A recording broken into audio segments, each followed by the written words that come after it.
ব্রাহ্মণবাড়িয়ার ফখরে বাঙ্গাল আল্লামা তাজুল ইসলাম সাহেব সারা আরব জাহানে যখন কোনো ইসলামিক কনফারেন্স হতো সেখানে তিনি প্রিজাইডিং করতেন।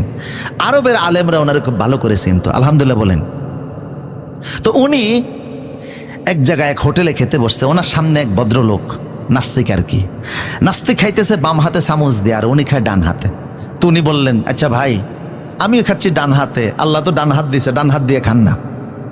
উনি বললেন, না হুজুর অসুবিধা কি, কিতাবের নাম অসুবিধা কি, হাত ডান হাতও দিয়েছে আল্লাহ, বাম হাতও দিয়েছে আল্লাহ, একটা দিয়ে খাইলেই সারে। কথা বুঝেন কিনা? ডান হাতও আল্লাহ দিয়েছে, বাম হাতও আল্লাহ দিয়েছে, একটা দিয়ে খাইলেই সারে। তো হুজুর বললেন, মুখও তো আল্লাহ দুইটা দিছে, এটা উপরের মুখ একটা নিচের মুখ, একটা দিয়ে খাইলেই সারে। উনি বলেন, না হুজুর এটা কি বললেন, উপরের মুখ হচ্ছে খাওয়ার জন্য, নিচের মুখ হচ্ছে যাওয়ার জন্য। উপরের মুখ দিয়া ঢুকবে, নিচের মুখ দিয়া বের হবে। হুজুর বলেন, হাতও আল্লাহ দুইটা দিছে, একটা ডান হাত একটা বাম হাত। ডান হাত দিছে উপরের মুখের জন্য, বাম হাত দিছে নিচের মুখের জন্য। কাজ করেন কা? উনি কো হুজুর অসুবিধা নাই, একটু হাত সাবান তো আছে, ধুয়া লইলেই সারে। হুজুর কয়, ভাই সব সময় কিন্তু হাত সাবান দিয়ে ধুয়ে নিলে সারে না। বেয়াই গেছে বেয়াইর বাড়িতে, বেয়াই তো বেয়াইকে দেখে খুব খুশি, নানান ধরনের আইটেম খাবার আইনা সামনে দিছে, কিন্তু খাবার যেখানে স্টার্ট দিবে ছোট্ট নাতি আর কি দৌড়াতে দৌড়াতে বেয়াইর সামনে এসে একেবারে জায়গায় আনলোড করে দিছে। কথা বুঝেন কিনা? এখন এইটা সামনে রাখা অবস্থায় খাইতে কি রুচিতে আসে?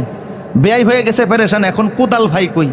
কয় কোদাল আর করতেন ভাবো, এটা আনতে গেলেও সময় লাগবে। ওই তো ডাউলের যে চামচটা ছিল এটা তো কোদালের মতোই, চিনেন না?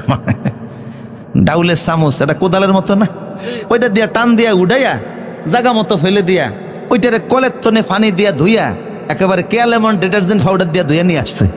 কয় বেয়াই সব কি করেন?